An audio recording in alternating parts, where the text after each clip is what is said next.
Good morning, everyone, and welcome to the Ways and Means Committee briefing by the State Board of Elections. Today is January 20th, and before we begin, I will just say some brief opening remarks.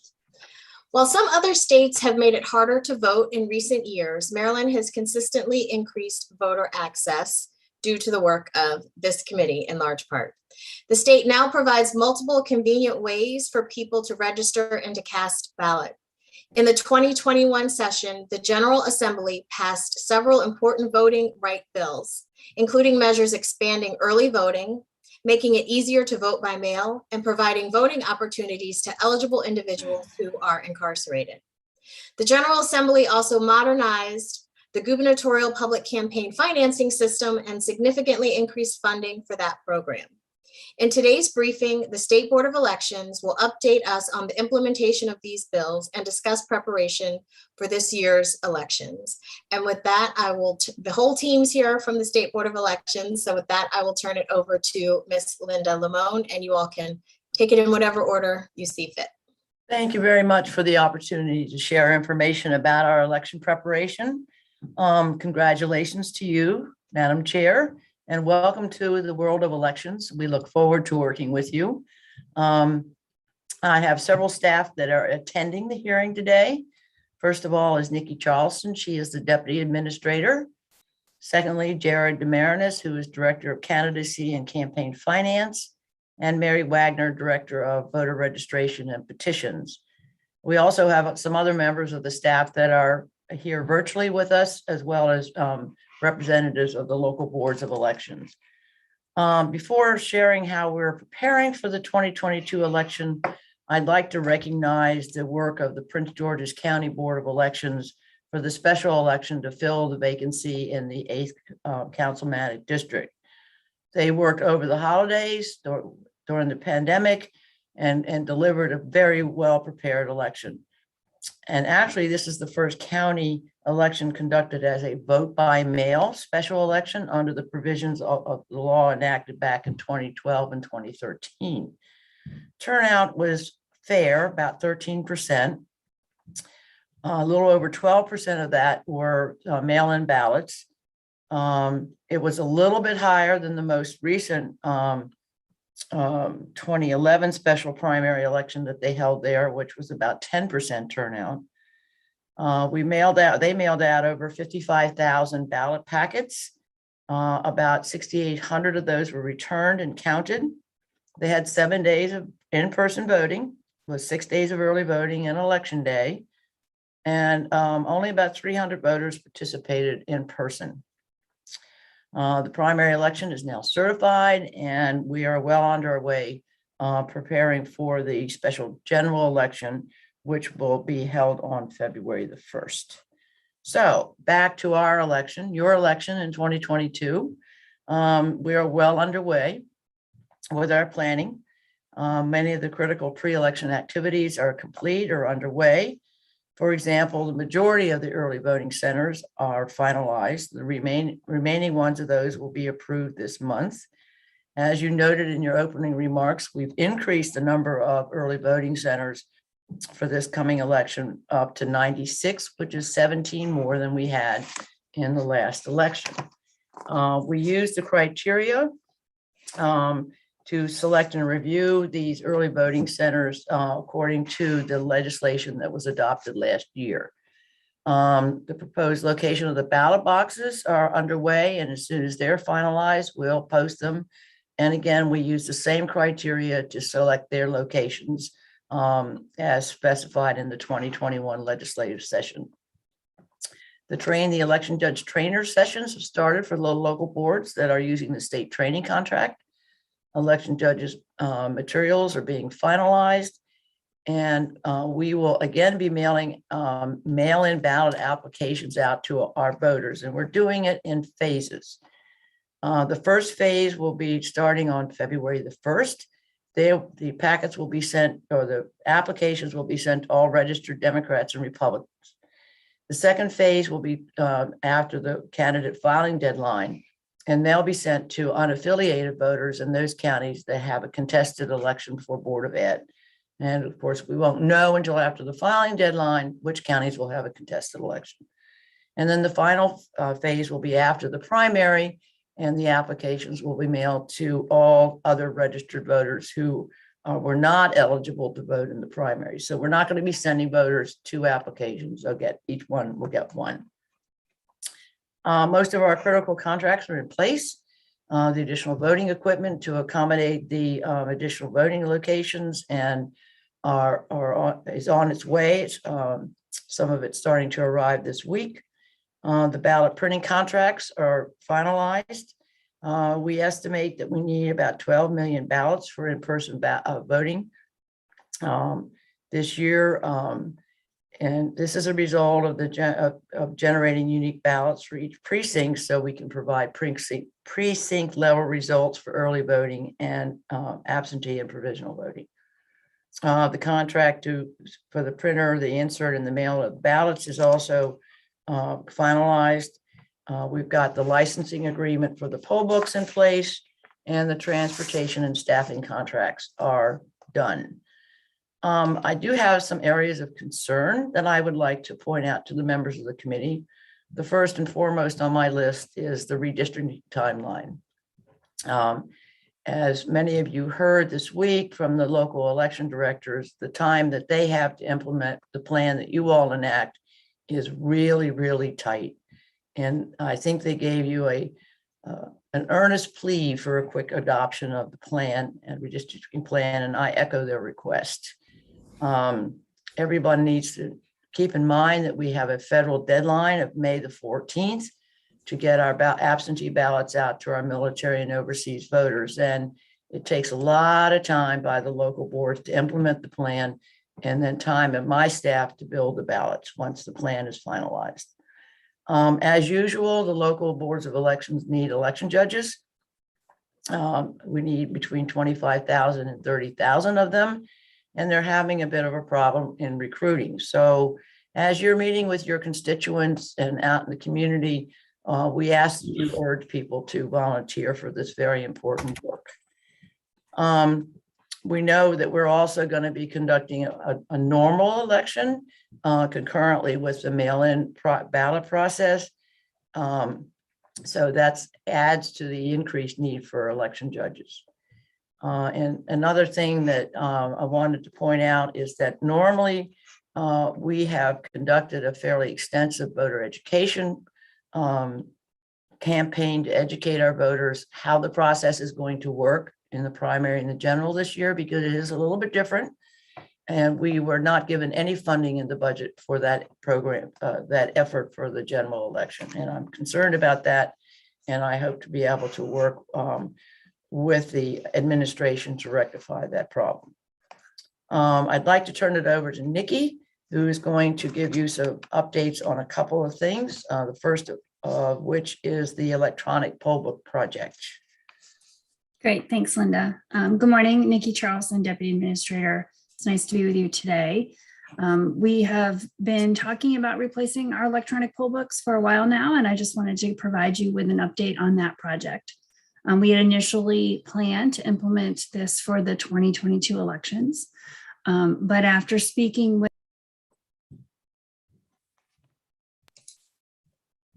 Can you hear me? Yes. Okay, sorry. I just got a message that I was muted. But after meeting with the evaluation committee members, the technical advisors, and the majority of the offerors, the vendors that proposed, we realized that the amount of development that was needed to make the poll books work here was more than we had time for. And so our statewide central administration of elections here means that sometimes these products need more customization than other jurisdictions. And so we, looking at how much customization was needed to implement elections here, including same-day registration, as well as identified non-visual access issues, that we decided that it was most prudent to defer until 2024. And so what that means is that we are going to, as Linda mentioned, we're going to use the software that we've been using for years. We know how to use it. It works. It's going to reduce the amount of risk for the 2022 elections and gives the vendor and our team more time to customize the software and be ready and test and ready for 2024. We'll be working with the local election officials on this process. We're going to need them to test and test again. And we look forward to having a little bit more time for this project and using 2022 and 2023 to really put the solution through the paces in time for 2024. So the chair mentioned some of the initiatives that you all passed last session. And so I just wanted to provide some updates in addition to what the administrators already said.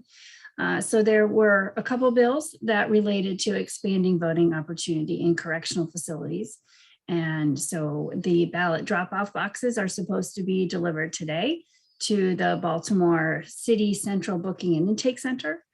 So we're working with the warden there to install them, and then with the local boards of elections to collect the materials that the individuals put in the boxes. And in this process, we've been working very closely with the Department of Public Safety, and they have decided to voluntarily put additional boxes in the facilities that they use, that they control. So there'll be boxes in additional 18 facilities through the Department of Corrections. And then the local boards will obviously, will be working with them to facilitate picking up those materials. We are also working to send out materials to all the facilities that have eligible individuals. That will include a Dear Voter letter with information about who is eligible and how the process works, as well as a voter registration application, an application to request a mail-in ballot, and an envelope to return those. So we'll be working on putting that procurement in place and being ready to start distributing those packets to correctional facilities across the state before the primary. And also looking at ways to identify how we can work with the facilities year round, not just in an election year, but all the time as to how we can educate eligible individuals on their rights to vote and how to participate. And so we've been brainstorming with public safety about the resources like the librarians in those facilities and integrating this process into the orientation process. So looking at lots of different ways to start getting the information into these facilities all the time. And I just want to recognize the Department of Public Safety. They have been a true partner in this effort, and we couldn't have achieved what we have and implement what we're going to be implementing in the next couple months without their help. So just wanted to recognize that. Another bill that you all, that the General Assembly passed last year was the Student and Military Voter Empowerment Act. And so thanks to Delegate Lutke for his leadership here.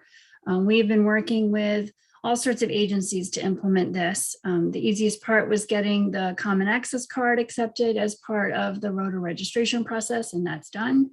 Also working with the Department of Aging and Higher Ed and the Federal Voting Assistance Program and other organizations to identify all of the facilities that are covered by this law. It was large residential institutions, identifying them, and then providing the local boards with contact information so they can reach out to them when there's a, well, redistricting is obviously a big change, and then smaller changes in precincts. And so they know who to contact and how to contact them to get their feedback. Another part of that part of that bill was to the colleges and universities were to submit voting plans. And so we've been working with MHAC and the Maryland Independent College University Association to get those voting plans from the universities. And then our plan is to review them all and put together some best practices and share those with all the universities and colleges so they can take advantage of what their fellow institutions are doing. We also embarked on a review of all of our mail-in voting materials. We worked with the University of Baltimore and the Center for Civic Design to do a full usability review of all of our materials. And we've already started implementing some of them. We used some of the new forms, the instructions, and some of the new forms in the special election in Prince George's County that the administrator referenced, as well as on the application mailer So you'll be seeing some new design forms. That is the benefit of expertise at both the University of Baltimore and the Center for Civic Design, as well as testing these in the field with voters. I'm asking voters, how do you fill out the form, and watching where maybe they had to pause, and then we tweak the form. So it was a super useful process, and appreciate the opportunity to review all those forms. Permanent absentee voting status is now in effect. It's part of the application form. There's information about it on the website, and so that is well underway, and people can ask to be on that permanent absentee list, and they will get an absentee ballot, a mail-in ballot for every election, unless the criteria that laid in the law is triggered. And then we also are working to put the technology in place to send text to voters. You all passed a bill that lets voters pick how they want to communicate with us, whether it's by mail, by email, or text. We have the email in place, we have the mail in place, and text is the piece that we've been working on, and that will be ready for the primary election.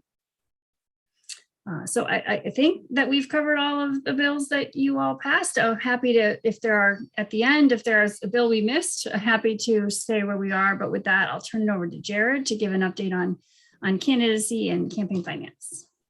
Well, thank you, Nikki. As most of you know, Jared Tamarinis, I'm the Director of Candidacy and Campaign Finance. Happy to be here again. And thanks, Madam Chair, for letting me do my little PSA yesterday to make sure that everyone filed their campaign finance report timely. On the candidacy front, the filing deadline for the 2022 presidential election is 9 p.m. on Tuesday, February 22nd. These filings must be done in person and by appointment only. The appointment calendar and scheduling is all available on our website. You just go in there, fill out information, and it sends a confirming email back to you instantaneously. Walk-ins are very much, not allowed currently. And for candidates who filed already in 2021, you have to submit a new financial disclosure statement by March 4th. So if you had already filed last year, you still have to file a new financial disclosure statement by that deadline. And if you're filing this year, you have to have your 2021 financial disclosure statement on record at the time of the certificate of candidacy. So while most of you normally file your financial disclosure statement sometime in April, now it has to be done a lot sooner this year.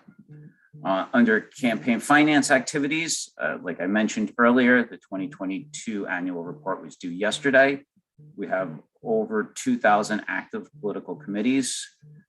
431 were established last year alone. And overall, we had 89% timely file yesterday. So that was a great number, and I'm very happy that so many filed timely. Last year, excluding the month of December, we collected nearly $142,000 in late fees. Title 14 reporting, which is the entities that do government business and have contracts of $200,000 or more. We have over 200 active businesses registered. 800 active businesses entities that are registered in the system, with 64 being registered last year. We collected nearly $66,000 in late fees in 2021, again, excluding December. We're getting those totals. In the audit and enforcement unit, we've reviewed and audited over 380 closeout reports in 2021, and we're currently working with 86 committees on detailed reconciliations of committee finances. And these are in-depth audits, really looking at all the records and account books of the committees at that time. We also have 172 complaints under review. And last year we issued 50 civil citations or settlement agreements with committees. Overall, we issued $16,950 in civil penalties. And this excludes any of the late fees and penalties levied by the state prosecutor or late fees. Just to let you know, the maximum penalty for a civil penalty is $500. And the civil penalty was not increased when late fee penalties were increased to $1,000. So just wanted to make note that there's a little bit of difference in enforcement between when late fees were increased. We didn't increase the civil penalties. In public financing, like the Madam Chairman noted, there was a major overhaul in public financing last year. We have over $4.2 million currently in the fund, with an additional $4 million being provided by the state in the next fiscal year. So it is, and we have now with the program moving forward, it will be a fully funded program. So that is really great news on that front. One candidate right now has filed a notice of intent to participate in the program, and based upon some of the filings and speaking with the candidate, it looks like they will be able to qualify by sometime in February. So the program, once again, will have basically 3 gubernatorial election years in a row where a candidate has filed a notice of intent and has qualified after almost, I would say, almost 40 years of inactivity. So that's really showing how public financing is taking hold in the state of Maryland. On the county level, currently there are 2 counties with active programs, Montgomery and Howard. Montgomery, we have 21 candidates that have filed a notice of intent to participate, with 5 candidates already qualifying for the program and receiving approximately $321,000 in matching funds. In Howard, the number is a little bit less. We have 4 candidates that have filed a notice to participate in the program, with 1 candidate qualified and another candidate, I believe, seeking qualification with the latest filing. Prince George's has enacted a matching program for the 2026 election, and Baltimore County has some legislation already passed.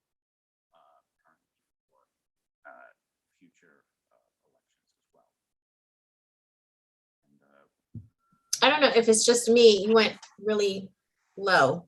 Oh, okay. Oh, there you go. All right. I must have moved back a little bit there. So sorry.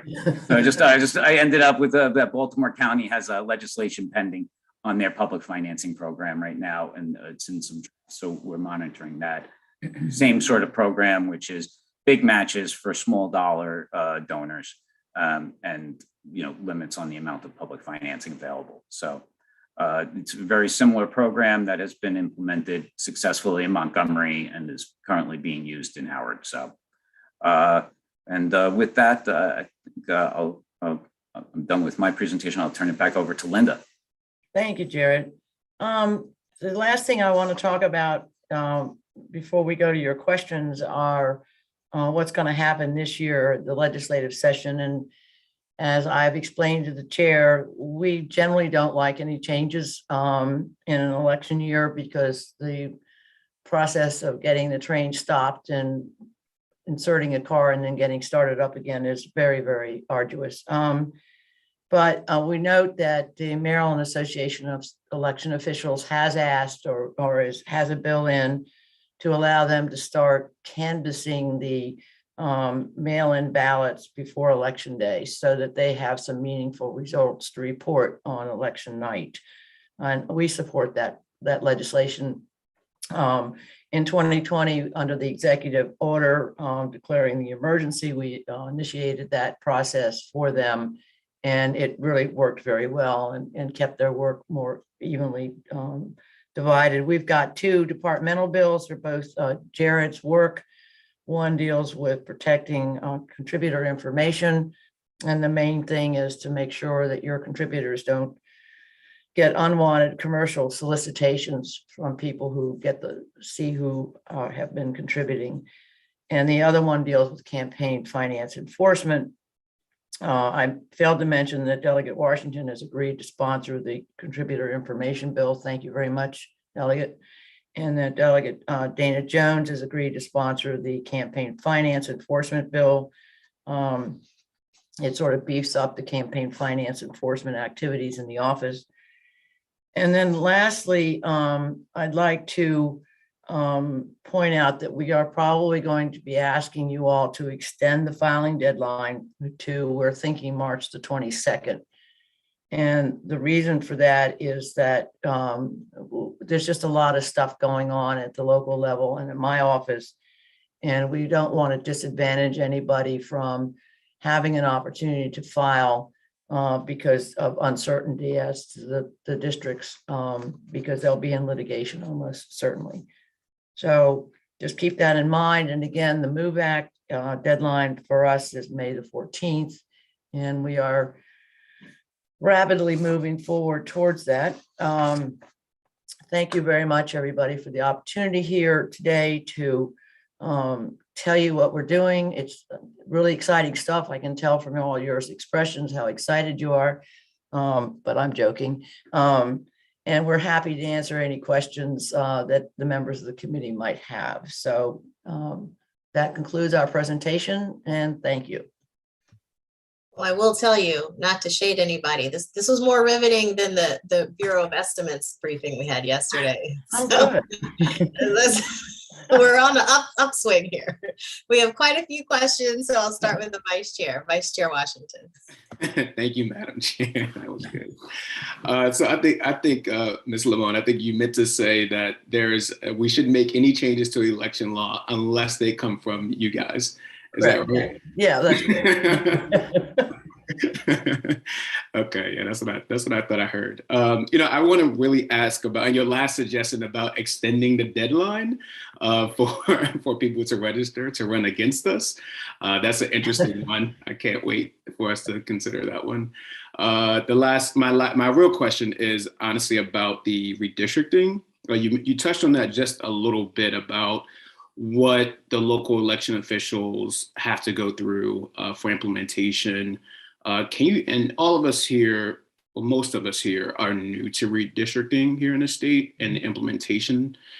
Walk us through a little bit, or if you can provide us with some information later about what does it take for the local boards, the elections officials to do in order to fully implement the redistricting maps? I can give you sort of a primer on it. We will submit to the committee the local election directors have put together a document that lays out virtually everything they have to do in detail.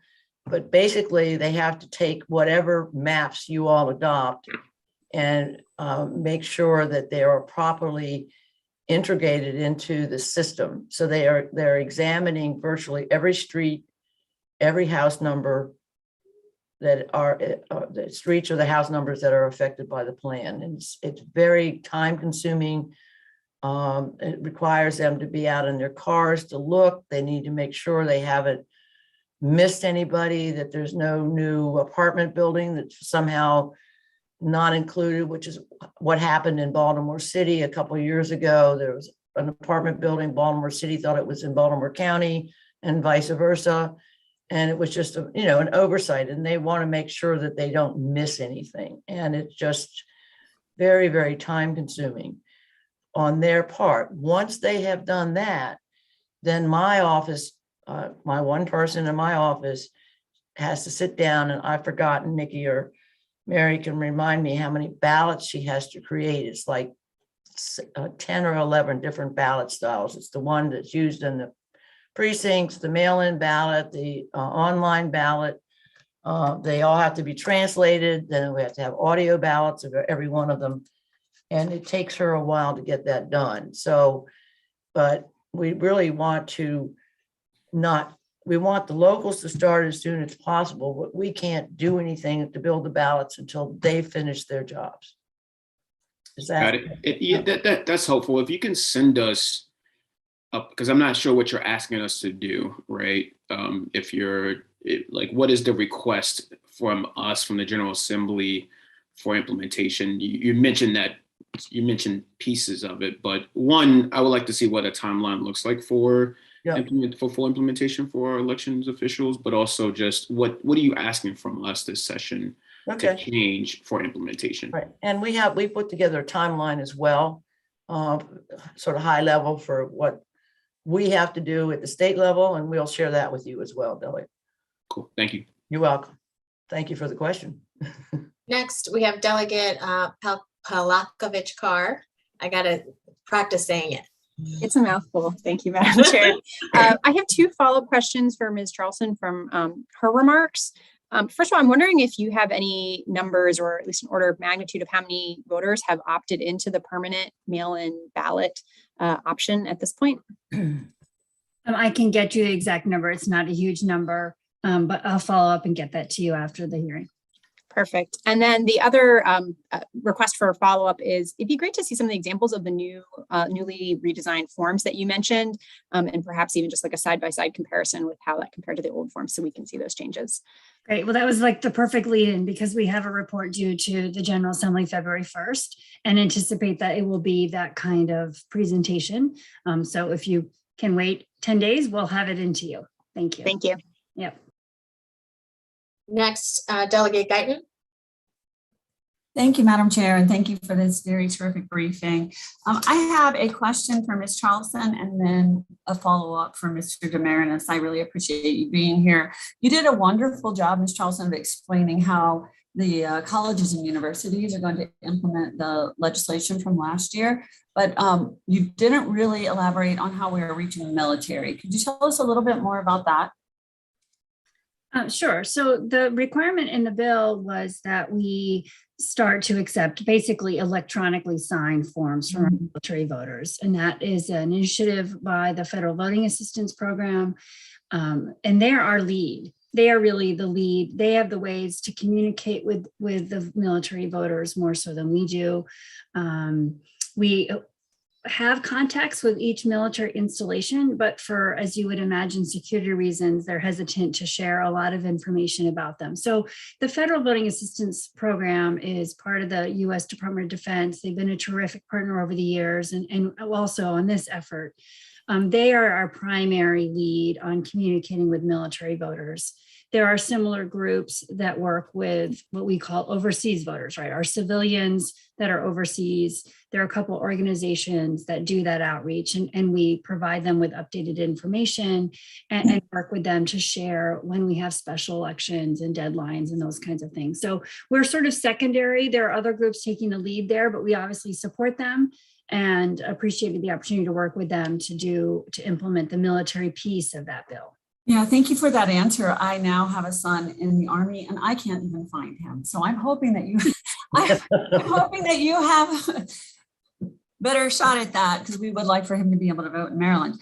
And Mr. Demarinis, my question to you was, with all of the changes with redistricting this year, are there going to be any new policies put into place to do extra due diligence about where a filing candidate actually truly lives? I know that there are a lot of people filing under, there seem to be a lot of folks filing who have many abodes. And I just wonder if that's something during the election year and during the redistricting that we're paying special attention to, or how should we address it?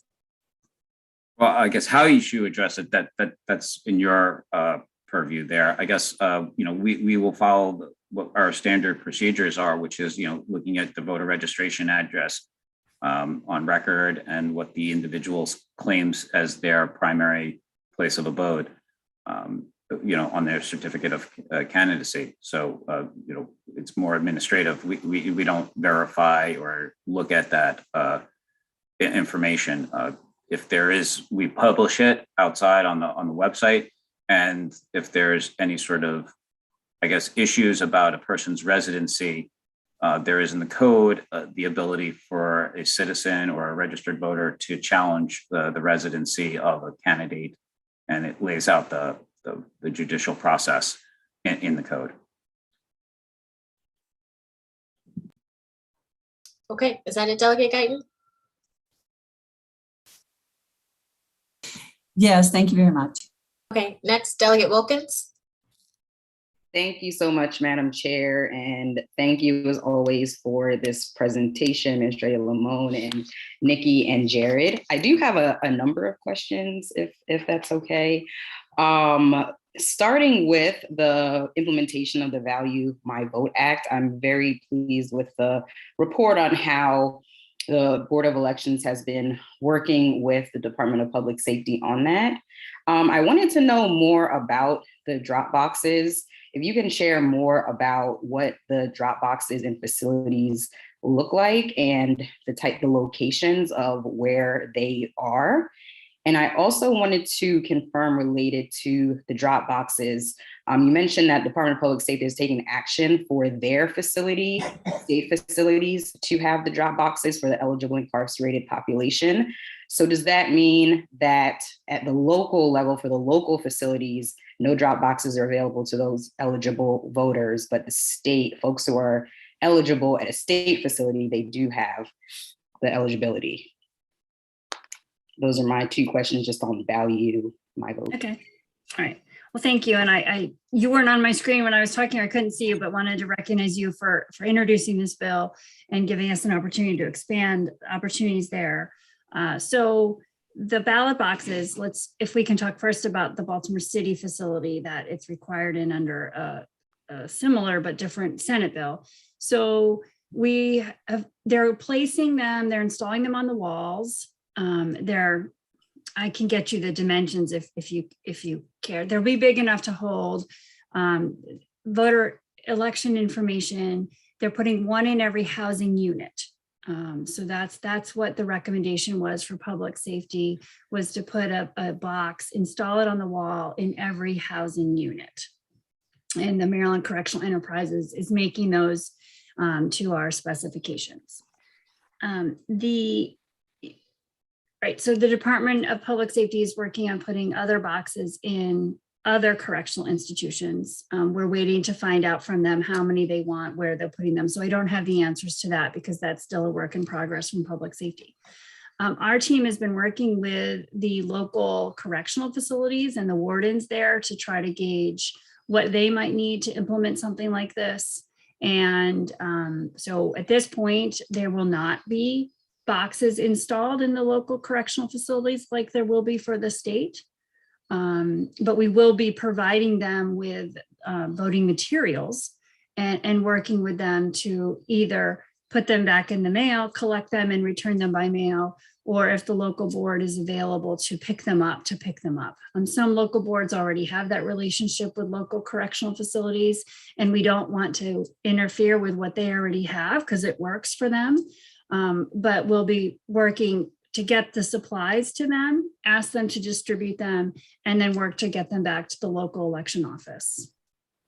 Great, thank you for that. Moving forward, just a couple more questions. Regarding in the 2020 election, I know you all did a wonderful job with the opportunity to cure ballots and also with the update emails that went out to voters so that they could know where their ballots are. Is that something that we can count on in the upcoming primary and the general? And are there any improvements that are going to be made on that, especially with the tracking emails? There was a bit of confusion, I think, with voters understanding what things meant when you said you received a ballot versus counting a ballot, and then they reach out to us and there's certain, confusion that was taking place. So I just wanted to confirm that you all are planning to utilize that and if there are going to be any improvements on it so it's more clear. So yes and yes. So on curing, we've already adopted regulations to put in regulations what we did by sort of instruction to the local boards. They have gone out for public comment. They have closed, and I believe they were effective this month. So the curing is in now regulations and will continue. In terms of the emails, we are going to continue to do emails. That was probably the biggest compliment we received, understanding that sometimes the terminology was not what was intuitive to voters. All of those emails were submitted as part of the usability review for the University of Baltimore.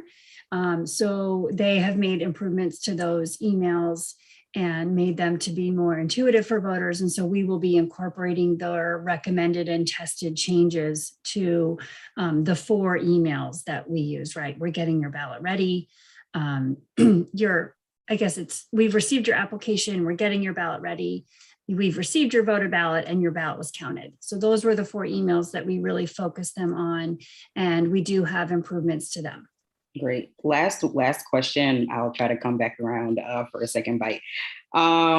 Regarding the permanent absentee ballots, have you all selected, well, actually for mailing out the ballot applications, have you all selected a vendor, and is it going to be a Maryland-based vendor in terms of, you know, the mailing and the printing and all of those sorts of things? Can you tell us about the vendors, and are we able to secure Maryland folks to hopefully make sure it's smooth?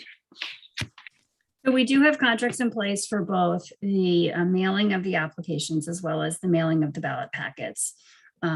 We had existing contracts for these.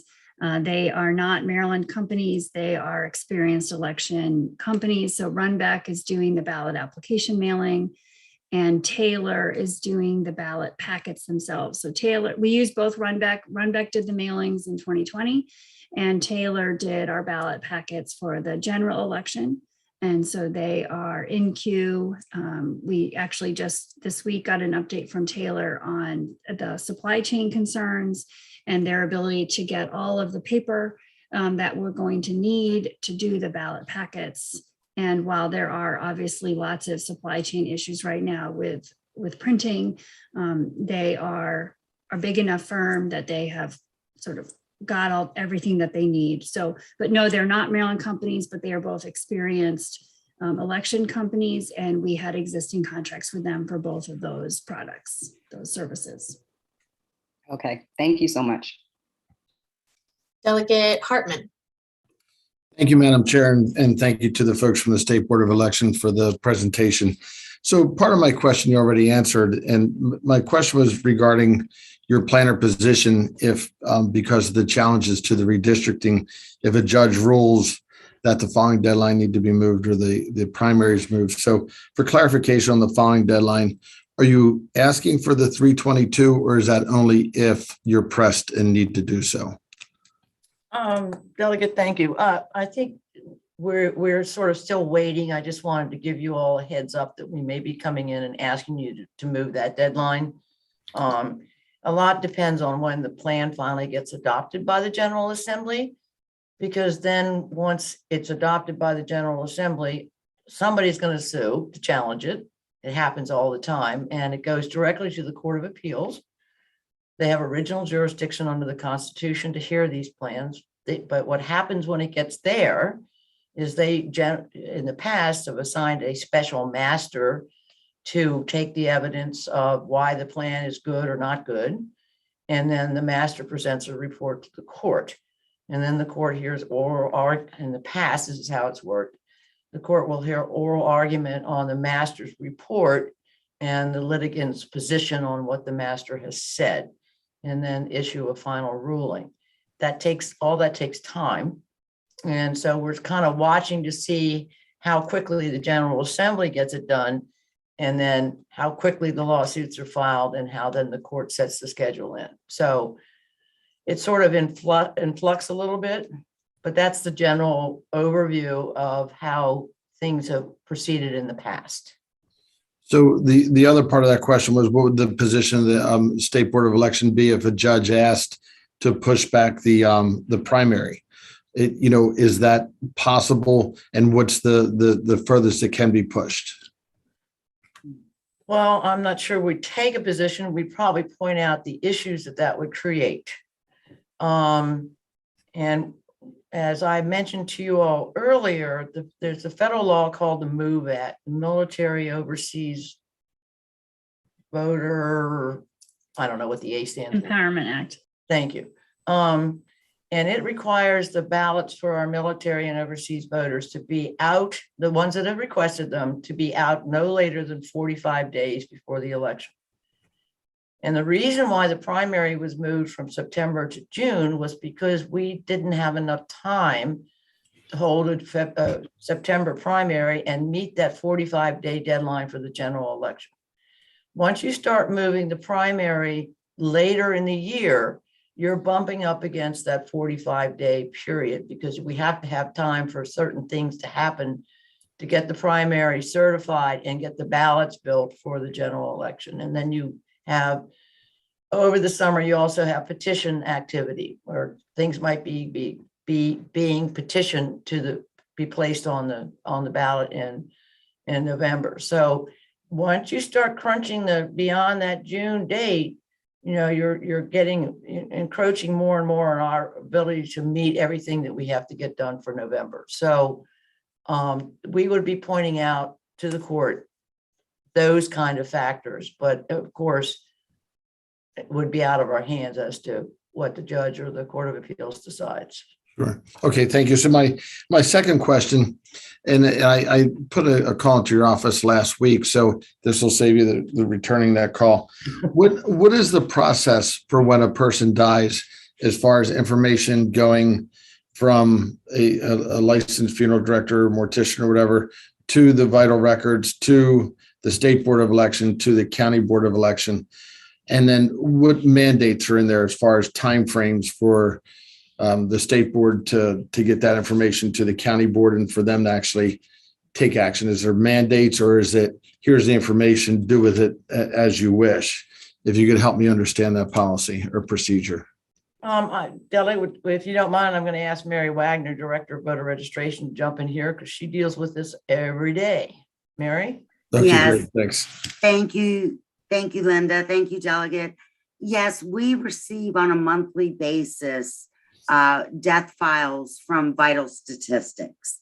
And we push those out to the local boards, in which they have 5 days to process those records. So it's a fine-tuned machine. It's all electronic. Push it out, they process it. And under Maryland law, it doesn't require notification, so they can automatically cancel that record. So they can or they shall? They do. Yeah. They shall and they do. Are there any particular local boards where there may be backlogs or any delays that we're aware of? I mean, there's always somebody better than somebody else at doing their job. So are there any in particular where there have been challenges in the past, or we know there are delays? No, that is something I have one full-time audit manager, and that is something that is audited on a regular basis to make sure that whether it be death records or felony convictions and whatnot, all of that gets audited.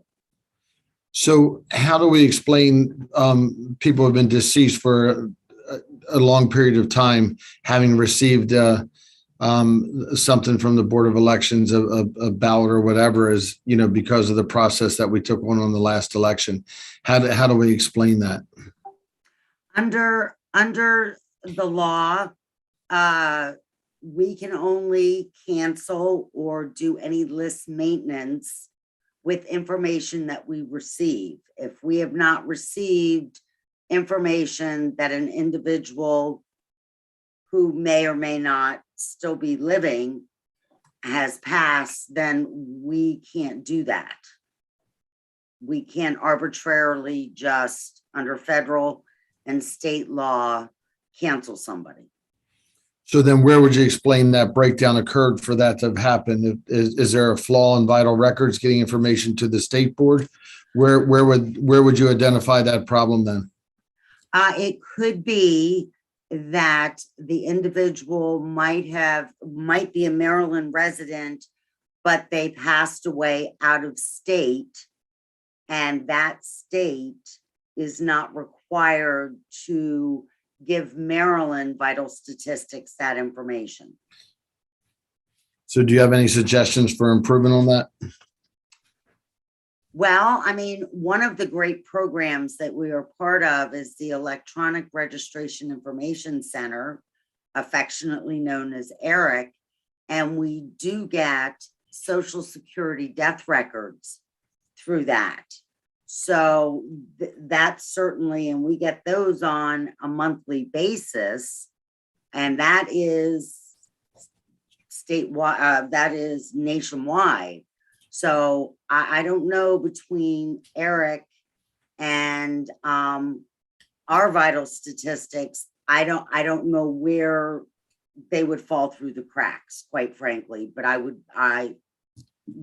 give me anything that you want, and I will certainly investigate to see if there's a better way we can capture additional information. Okay, thanks for your answers. That was very helpful. Thank you. Apparently our majority leader is involved in the vital statistics. Next, we have Delegate Hornberger, then Feldmark, then Charles, is what I see. So Delegate Hornberger. Thank you, Madam Chair. We definitely have a surplus of Erics in this committee. Quick question. Are we ever going to be able to have access to the precinct turnout for the 2020 election? I noticed that's still not up on the website. I just checked it a few minutes ago. I know that was the height of COVID, but we do have the general precinct results. I was just wondering on the primary if those are ever going to be published. Nikki? Yeah, so for the primary election, we will not be able to do precinct level results. The ballots were not designed in a way to do that. We were able to make the change and do that for the general, but not for the 2020 primary. Okay. All right. Thank you. Delegate Feldmark.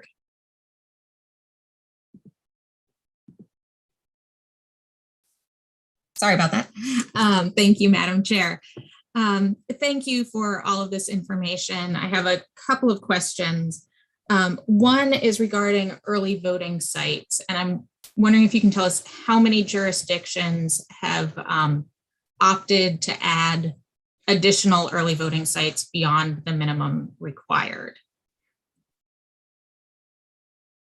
Nikki, do you have that information at hand? I don't have it right handy, but we will get that for you. Okay, but all jurisdictions have identified their early voting sites. Is that correct? Yes. Okay. Yeah, we'll be finishing up the state board, excuse me, the state board at this month's meeting will be reviewing the final 4 local boards. So, Okay, perfect, thank you. And then my other question is regarding ballot accessibility and specifically the litigation regarding the ballot marking devices and the settlement that was reached. And I guess I'm just looking for an update on sort of what's happening in terms of preparing for implementing the terms of that settlement regarding the ballot marking devices to ensure their sufficient use and training. Well, I'm going to kick it over to Nikki again, Delegate, other than to say I know the extra equipment is on its way, if not here, to meet the requirements of the settlement. Nikki, do you have anything to add to that? So part of the other settlement provisions is that the National Federation of Blind provide a video. And I know that I think they were filming it last week. So we expect to get that video shortly. And also we are, as Linda said earlier, we are finalizing the poll worker manual and I'm going to be providing it to the National Federation of Blind for them to review and provide feedback. We are in regular communication with Disability Rights Maryland, who wasn't a party, but clearly has similar interests and working with them as well. So everything is in place and is moving forward with the equipment and then the training materials. Thank you. Delegate Charles. Thank you, Madam Chair. This question is for Nikki. And I have a few of them actually, Nikki. So the first question is in regards to the mail and printing contract. Wanted to know when that contract is actually over and when do we plan to see it recompeted? So the printing contract for the application or for the mail-in ballots? Both. Okay, so for the applications, I think this is the last year of this contract. I can confirm that, excuse me, with you. For the ballots, the ballot packets, so these would be what we would call the absentee ballot packets, the mail-in ballot packets. We just awarded that contract this year. We did a procurement earlier this year and awarded it. And it's has several options, and each option is an election cycle. So the base period is for the 2022 elections. The option period would be for 2024 and 2026. What's a base with 2 option years? Yes, right. Yeah. The ballot printing process is a super specialized process. We did get a bid from a Maryland company, which was very exciting because we haven't received bids from Maryland printers before. But their financial proposal was exceptionally high. The company that prints our in-person ballots is located in Pennsylvania, just over the border. They're been our most successful local area. I know it's not Maryland, but it's local. But ballot printing is super specialized, super high risk, and it's very difficult to cultivate local printers for that. But on the application side, I will get back to you on when, but I believe we are in the final option of that contract. Okay, the next question is about the use of eMaryland Marketplace Advantage. You know, currently every agency, quasi-government agency, county, municipality, all have to use eMaryland Marketplace Advantage. Just want to make sure that you guys actually use that to get maximum participation. We do. Or was this a sole source? Yeah, we do. And if we also receive, oftentimes vendors will solicit us cold, and we'll add them to the list and direct solicit them as well as putting it on eMaryland Marketplace, but we use that for every procurement. So when do you see this this particular procurement being put on eMaryland Marketplace for the application contract that's about to be over with soon?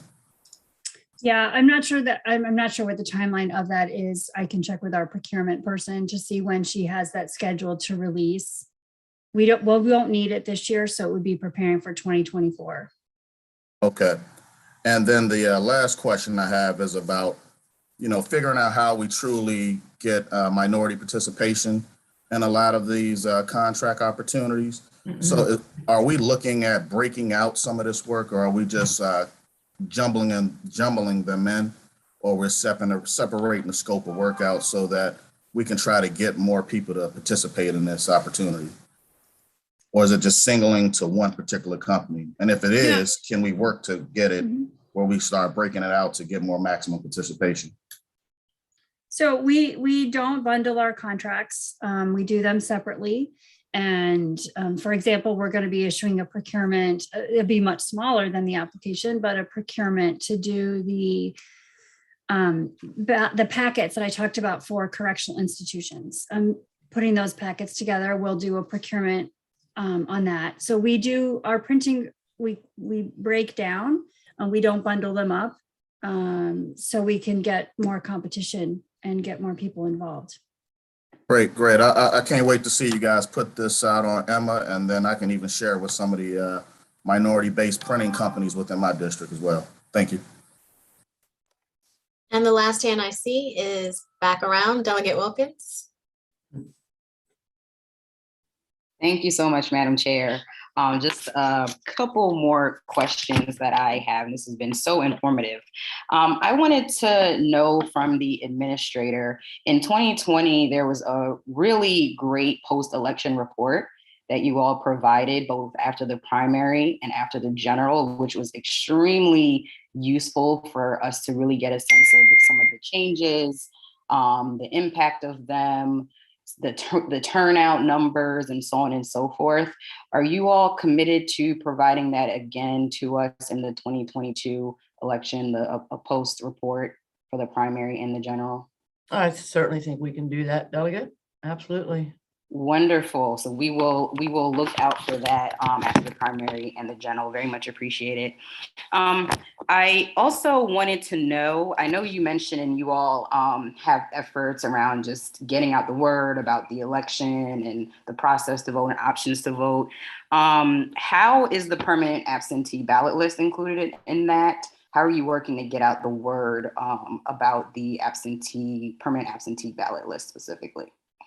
Well, we don't have a contract in place yet for the voter outreach effort or voter education effort. It's on the Board of Public Works agenda next Wednesday. Is it next Wednesday, the 26th? I think it is next Wednesday, and we're hoping, knock on wood, that the Board of Public Works approve it and that we can then launch the voter education / outreach campaign. And that topic will be one of the topics that the experts will be addressing. Okay, great. And the final thing that's more of a comment is to ask if you all can make sure all of the materials that were mentioned, if you can share them with all of us. I captured the information about the option for the permanent absentee ballot, the number of jurisdictions and which jurisdictions opted in for additional early voting sites, when the contract is going to end with the request printer. So if there's additional numbers and information that you can share with us, we know of all the brief things, you all don't provide us with much information ahead. So anything that you can provide afterwards would be very helpful. Absolutely. Thank you so much. You're welcome. Thank you, Diane. Thank you. I don't see any other hands for questions. So I want to thank Linda Lamone and her team for being here. That was very informative, as you can tell by all the follow-up questions that were asked. So thank you very much for being here. And committee, we have a little under an hour break and we have hearings starting at 1 o'clock. So we'll see you back then. Thank you. Thank you very much.